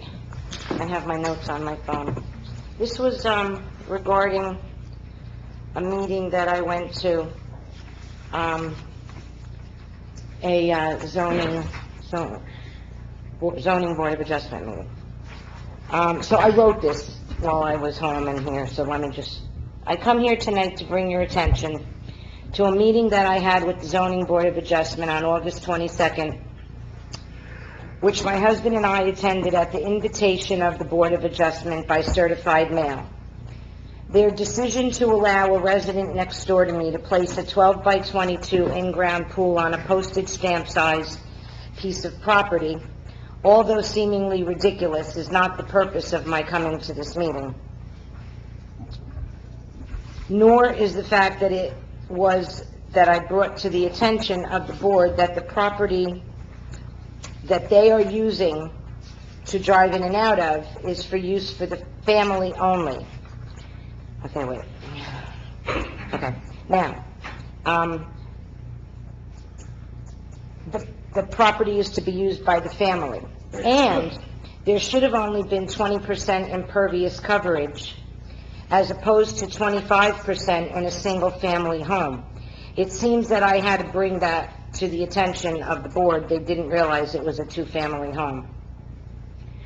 The real reason I'm here, however, is that the forthcoming work, they were approved, by the way. Like Mr. Barranco said, there were 2 approvals. The forthcoming work that the neighbor will be having done is absolutely going to infringe on the driveway easement with which they have on my property. However, their use of it is restricted to the residents of the home. They state they will be sure not to infringe. However, it is impossible to expect a 9-foot wide driveway to accommodate twin-axle construction cement dump trucks, which can hold 80,000 pounds or more of cement. I was shut down by a gavel when I came up in front of Mr. Russo and the board, who at first told me that my only ability was to ask the applicant questions. I stated I did not need to do that because I had already spoke to the applicant. I did walk away quietly and waited for hopefully a second public portion, and then I went again and tried to speak of a prior resolution that had been made some years ago, when in the resolution the board added my concerns about construction vehicles staying off my property. I simply wanted the same courtesy at this time. I was then told that this board could not accommodate my request, and the liaison, Chris Barranco, stated that my only alternative was to go to the township clerk and put her on notice of this happening. She didn't understand why I had gone to her, but she did, however, walk me to the zoning office, and we spoke to the Secretary of Zoning, who stated that the resolution was not completed as of yet. I then realized my only and she also said that there wouldn't be anything about my request in it because it's not a matter that goes in front of the zoning board. So then I realized my only option was to come in front of council, who I would assume stands above the zoning board of adjustment, and make you all aware of the situation. First, I'd like to know, how is a resident supposed to know that the zoning board of adjustment wants what they want to hear and when they want to hear it? Is it written anywhere? I do tend to look up information and read, but I can't find that information. And if so, I would like to know so that I could make sure in the future, if needed, I would come prepared. I was now back to the easement situation, so if they drive over my driveway with these trucks or any other vehicles except those that belong to the resident, that becomes a trespass situation.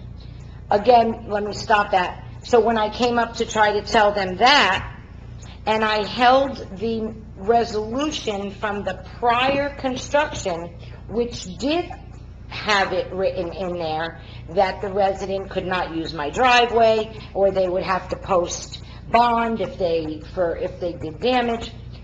They didn't want to hear me then, and he said, you should have brought that to me on your first round. How am I supposed to know? So if they trespass, I'm going to have to sign a complaint. I'm going to have to call the police, sign a complaint. But why do I have to be a constant watchdog on my property? No one on the zoning board will do anything to put in that resolution, okay, fine, you were approved, you can do it, but now you have to be sure not to trespass on your owner's property. She said she won't.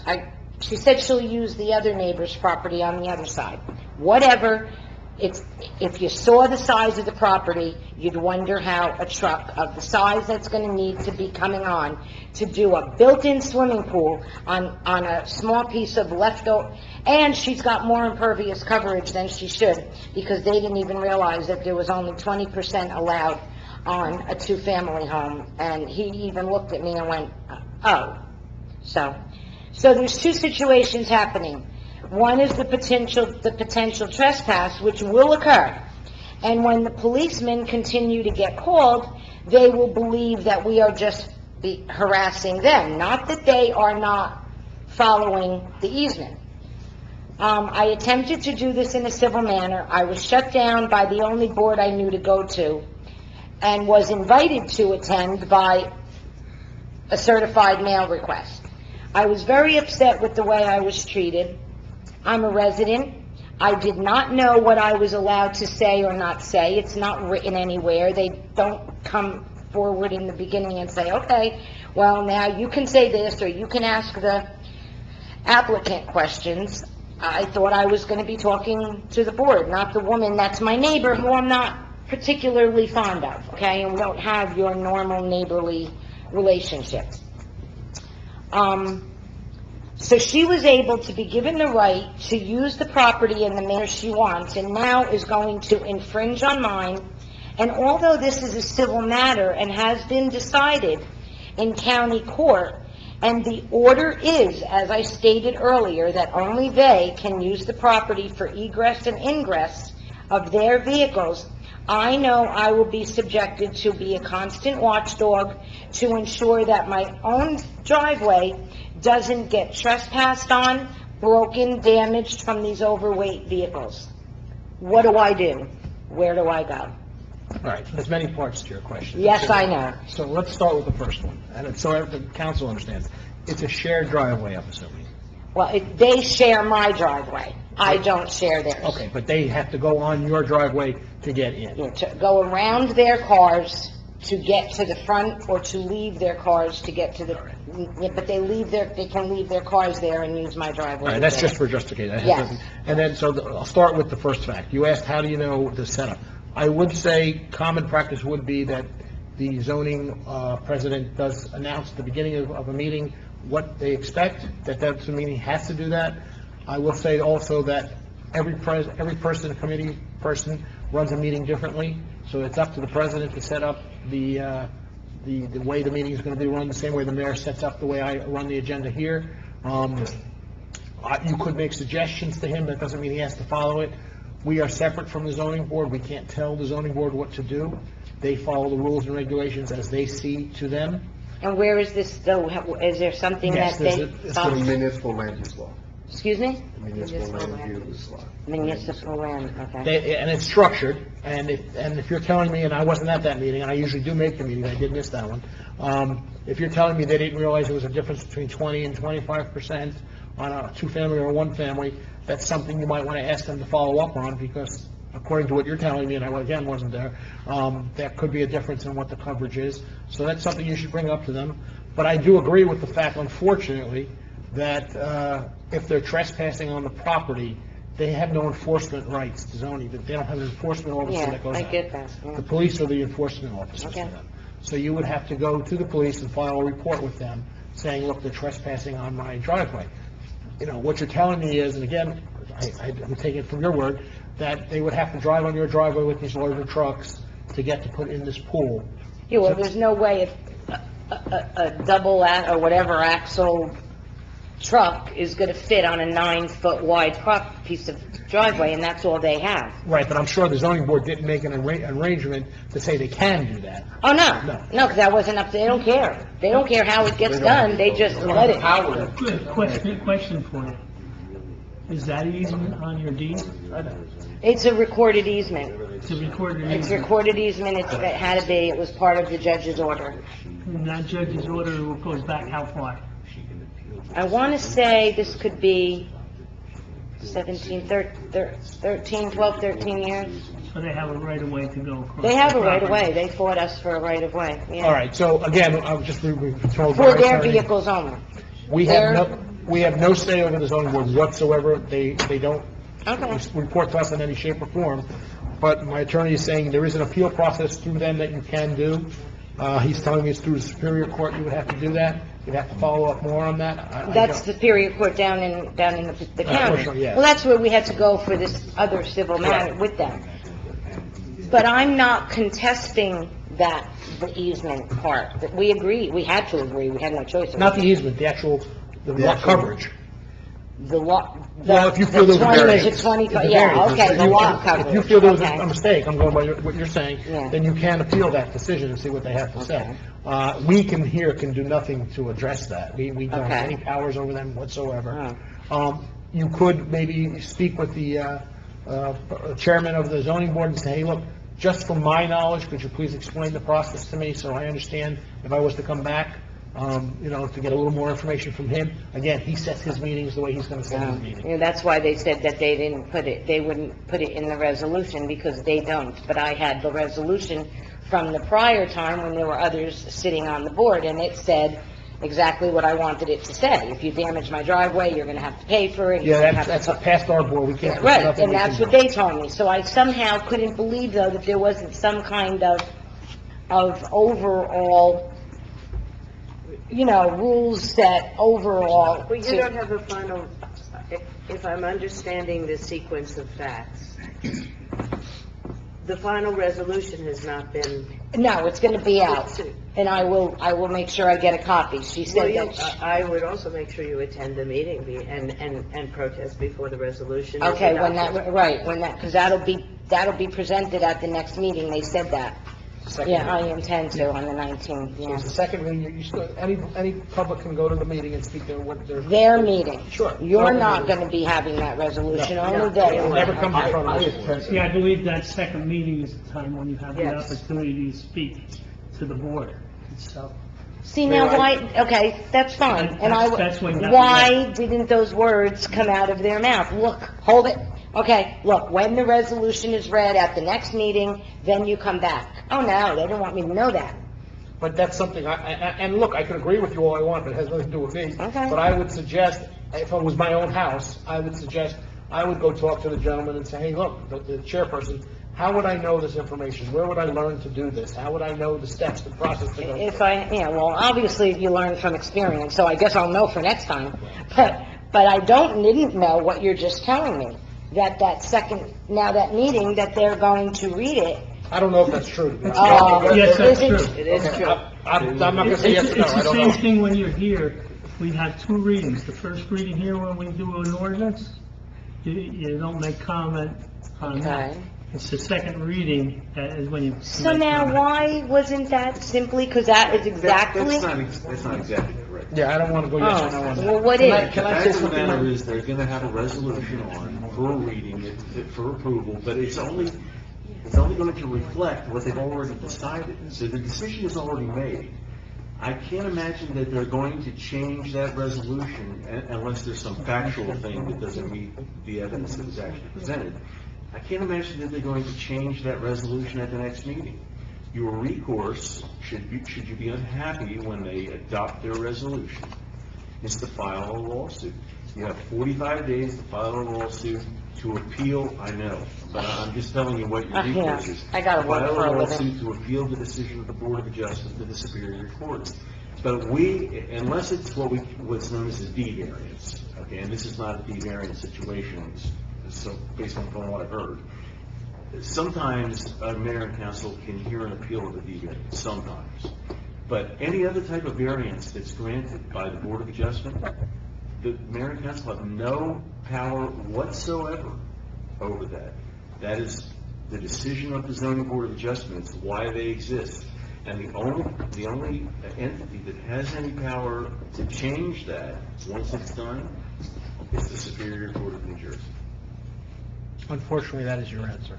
Can I say something? I attended the meeting, and Councilor Mayor, I'll through you to Ms. Tassinelli, and she knows I was there.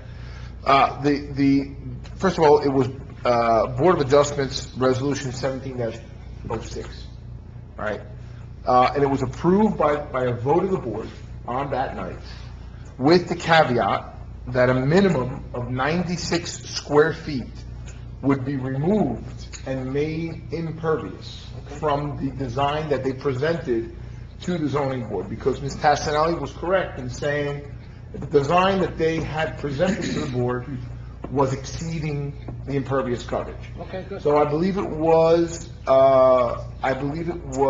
Russell Carty, who said, will you remove 96 square feet out of your design? They said yes, and based on that caveat, the board had a vote and it passed. Now, the resolution being made law is the next zoning board meeting. So, as Councilor and Mayor said, come again on that one, and on the public portion, you get up and state your claim. And he's not gonna bang his gavel down and tell me I'm not supposed to talk about that now? Again, they run their meeting the way they run their meeting. We have no say on how they run their meeting. If you're unhappy with the way they run their meeting, you need to talk to them. We can't tell them yes or no on I anything. was going to do that, and then something told me why. Well, they're not gonna hear me. I thought that okay, so fine. I will make my, But No. the Ms. Tassinelli, don't expect that. Them to change it. resolution to No. change. It's, No. I don't think it's going to happen. and I'm They've not, already adopted the resolution. All the next meeting does is formalize it. And it's from that moment of formalization that you have the right to appeal. but do you see how you're listening to me? And by the way, this is a fair way that I think it should be, to be able to just get past it. Then once it's explained properly, we can walk away feeling, okay, how do you do that? Like, you know, I'm a resident and I come in and I'm trying to find information and I'm trying to speak my concern, and you bang the gavel. I mean, I wasn't being loud, I wasn't being facetious, I just was totally taken back. I think Mayor, if I Can could you one more agree to time. that? Can you agree I to that? agree, and Ms. Tassinelli, but I will say this. Our scope as a council is, in fact, to hear you. The zoning board has a very specific set of jurisdiction and scope that they Yes, can't I exceed. understand. They told me So, here is where we hear you. Here is where we listen and see what we can work on. But the zoning board has a very concise role, and they can't depart from that. And that's why Chairman Russo dabbled you and said, your questions are to be in this vein only, because that's what he's committed to. And again, I'm going to go back to the fact that I know it's sometimes hard to swallow, but the chairperson sets up his meeting the way it is. You know, even in this setting, each mayor that's come up here has set his own or her setting the way they wanted to have it. So it's up to that chairperson. So having a talk with that chairperson off the record, except just what you're telling me, saying, look, I didn't understand what to do, how would a resident understand this, I'm a resident, explain that to him, and maybe he can listen to that a little bit, and for the next person coming in, understand what you're telling for the next resident gets it. Thanks, guys. Okay. Thanks You for got hearing it. me. Anyone else in the public like to address?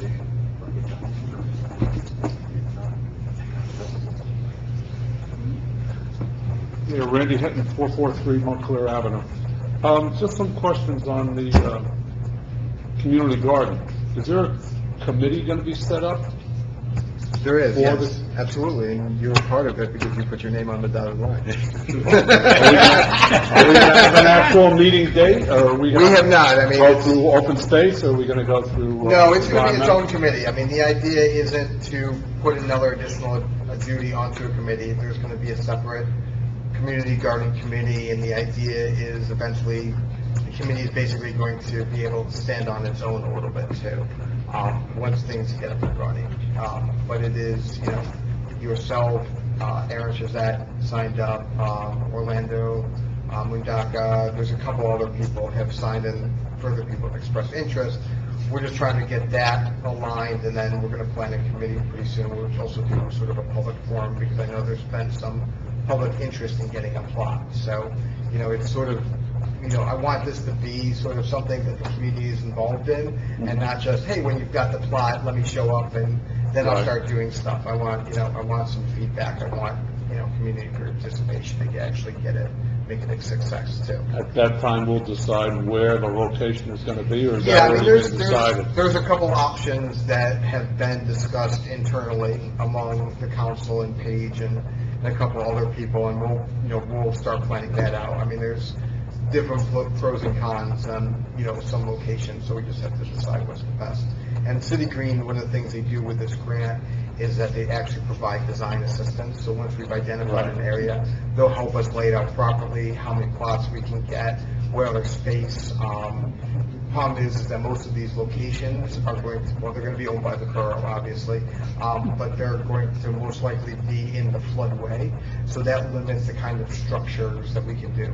Bloomingdale, for example, has a community garden. They have a great work shed that we would not be allowed to be put up in a floodway. We'll have to discuss the fencing issue, because obviously we're not just going to have picket fences that can be a buffet for the deer. So those are the kind of things that have to be planned out, you know, starting with where it's actually going to be. And cost, I always go back to cost. Cost. At the end of the day, it's about cost. That's your job, Mr. Mayor. Okay, so- Watch those costs. We do have to watch the Because that's cost. just a start as to what we really need to do the job. Right, so this is a Correct. start, exactly. This is a Correct. beginning process. Also attended 9/11 ceremony. It was very moving, between the fire department dressed up and the police, and it was a very nice presentation. Sorry Captain Bay couldn't make it, but between the scouts and the band, it was a very moving experience. And Pumpkin Day did turn out.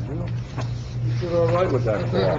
You know, I hate to It's say easy to say that that. now after it's over. The day of, I didn't see that happening. You know, there was a nice article and pictures in the paper on Pumpkin Day. It's just amazing that the biggest picture was a Franken Eck and the Republican cross boot. I You love know, I it. don't know how that happened. I just don't know how that happened. We don't take the pictures. No, oh, that's true. That's true. I know you have no control over that, correct? That's correct. Okay, thank you. And, yeah, so that turned out good. It was nice to get the $30,000 for the CSEP grant for Very good. a shade tree. I mean, that is a big check. You said you're not used to having big checks. I wish they gave you a big check for that. That's more 12 impressive than times what that 2,500, is, yes. so. All right, thanks very much. All right, thank you. Have a good evening. Step up. Gregory Coxeter, 26 Albert Street, Pompton Lakes, New Jersey. It's been a while since I've been here because I've been very sick. One of the things that I did talk, with my plan is radio. It looks like something is moving towards that direction, which I'm hoping they, some way ought to be kept as a radio station, because that's a very necessary thing. Matter of fact, that's constitutional. The Constitution guarantees the right to, free speech. Well, that sounds like somebody upstairs, I think, wants that to be a radio station still. And if there's ever a committee, I'll be on it. And we'll let you know. I mean, I want to be on that type of unfortunately, the committee. radio station, for whatever reason, has decided to sell or donate to us, so we don't know the full extent of that. I hope that it still remains a radio station. We'll see what happens. Good night, everybody. Thank you. I know. Anyone else from the public like to address?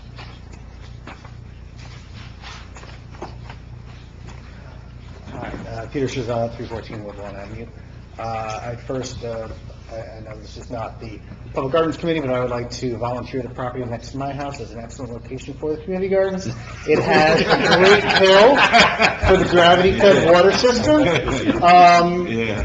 And I would even volunteer to personally monitor this on a 24-hour basis. So you just secondly, just, I guess, procedural question for Mr. Regner. You were saying that when resolutions are adopted, by the first reading, basically, that resolutions are already decided, kind of concrete, and for the most part, going to stay as is, and the second reading is kind of just a formality? No. The manner in which resolutions are handled by the zoning board are very, very different than a governing body. Okay, so Our how do they... resolutions, see, when we read a resolution here, we only read it once, it's done. Ordinances are different, okay, but resolutions we read once, it's over. Okay. When a zoning, typically, when a zoning board makes a decision, they'll do one of two things. They may make their decision and outline their entire resolution at the meeting where they're making the decision, and then it's only a formality to have it in writing when they adopt the right. Does that also apply to council? I'm not actually as concerned about zoning. No, board, no, but- when the council doesn't even see a resolution here, well, that's not true. Generally speaking, the council doesn't see a resolution here unless it's on paper. Once in a while, we will adopt a resolution that's not on paper at this level, but that's a very rare thing. Let me jump in. We've had, in the last couple of years, we've made some changes to that. And before we introduced the resolution now, because some of the public had asked to get a little informed about a resolution before we were going to actually vote on it. Ordinances, Mayor, Ordinances too, but on resolutions too. What's the difference? What's the difference between a resolution and an ordinance? Well, ordinances... There's a huge difference. Ordinances create law. Resolutions have nothing to do with the creation of law. A resolution can be used to authorize the signing of a contract, to give information to another governmental agency, and resolutions are generally, almost always, only good for the year in which they're adopted by that governing body. Ordinances expire. become The law forever. Okay. They're good until Gotcha. they're either rescinded by another governing body, Right. or preempted by state law or federal law, but otherwise they're the law of the municipality. So we're one to want to affect either the language and/or the chances of either an ordinance or resolution being adopted. At what point during that procedure would they most effectively want to intervene? What's different? You mean in our? Yeah, in Okay. this one. A resolution comes on the agenda. Right. And that's when you have the opportunity to address the resolution. You will see all of our resolutions are listed. You have an open to the public before those resolutions are discussed, and you have your opportunity. Includes the for first input at reading that and the time. second reading, right? No. That's only ordinance. There's only That's what I'm one confusing. reading. Sorry. Only one reading of a resolution. Right, that's it. That's One it. reading. And then voted on, right? So you have the first public portion. Before- It's your opportunity. Right. Okay. That's the only And that's to communicate with board members out, before the meeting even happens to address, You'll to... always do that. Well, let's take it back. So for a resolution, okay, they can be very simple, and they're only good for a year, or they can be a little involved. If you have a concern about a resolution, in the open session, you can bring up that resolution in your open session report. First, Before we actually read the... Before you read it. Before we read the resolution. Well, I'm gonna, let me just finish and I'll let you go. So that's a resolution. So if you see something you're not concerned, you're not quite understanding, in the open session, you can ask about that resolution. The first we will address it. He knows how to do this, he's very... Now, with an ordinance, there's two readings, okay? What we've adopted in the last couple months or last couple years, sometimes the public, and an ordinance becomes law, so that's an important difference, okay? If an ordinance, we'd like to have some discussion with the public and with us, mostly with us, so all council understands the ordinance before we introduce it. So we, through Eric's help on the ordinance committee, we have to set it up so he will bring us an ordinance before it's introduced for discussion. And we'll go back and forth and talk about it. The public will hear that also. Right. Open session again, you could come up and address any concerns you had with what you heard. Then the following meeting, we would introduce the ordinance. Okay, there won't be any discussion really on that. First reading. On first It's for reading. First reading. Okay. The next meeting, so it would be a whole separate meeting, Yeah. is when it would be put into place and it's voted on the second Second reading. reading. Final adoption, they call it. Okay. Okay, so you had, what did you say? Yeah, I just want to, back in 2009, before I was on the council the first time, there was a resolution that the council needed to adopt, that had to be passed in order for, or the NYSNW railway that runs, basically parallel to Cannonball Road, had to be adopted by the Borough of Pompton Lakes so they could receive a grant from state DOT. At that point, there was some discussion at the public portion that somebody was complaining about the railroad ties being strewn along the tracks, basically leaving, just making it look poorly. That same public meeting, I kind of spoke up and said they need this to get this money, and we should add something, the council should add something to the resolution saying, we're passing this resolution with that caveat that these railroad tracks be cleaned up. So again, it's a resolution, and because it's a one-shot deal, that's the only time you get to speak about it. So you want to discuss it in public portion prior to any of these, and a lot of these, right here, we did 13 by basically consent agenda, so we don't go through and read each one individually unless a council person wants to have one pulled for separate action. Which we did this. Or something big gets brought up, like somebody says something beforehand that we need to address, separately as well, because we've heard something in the public, in the public portion that we say, okay, we need to discuss this more, or we want to have a specific vote on this particular thing. All right. Thank you very much. Okay, thank you. Anyone else? But those aren't necessarily the procedures of the zoning board of adjustment. Don't confuse it. Okay? They have their own procedural, manner of handling things. Sure. Anyone else from the public like to address? Seeing no one, can I have a motion to close the public session? So moved. Councilman Bennett, Councilman Giacoletto, all in favor? Aye. Against? Privilege of the floor. Who want to privilege of the floor? Is that a yes? Bill, you want something? No. I have a little something there. The police department is doing a brilliant job of handling something that I brought to privilege of before, which was making sure that the new park that we built in the DuPont Village was policed and that we didn't have a problem with endangering the children with speeders and this thing. They're doing a brilliant job. So I want to thank them. That's good. Good. You got one? Nope. No? You got one? I'm now a brown belt. You cried. Oh. Is that privilege of the floor? I thought I'd make that announcement. That's code for one. You're going to recognize the privilege of the floor, apparently. Do I have to say what I am? Okay, a privilege of the floor, motion to adjourn. So moved. Councilman Devine, Councilman Bennett, all in favor? Aye. Against? Good night, thank you, everyone.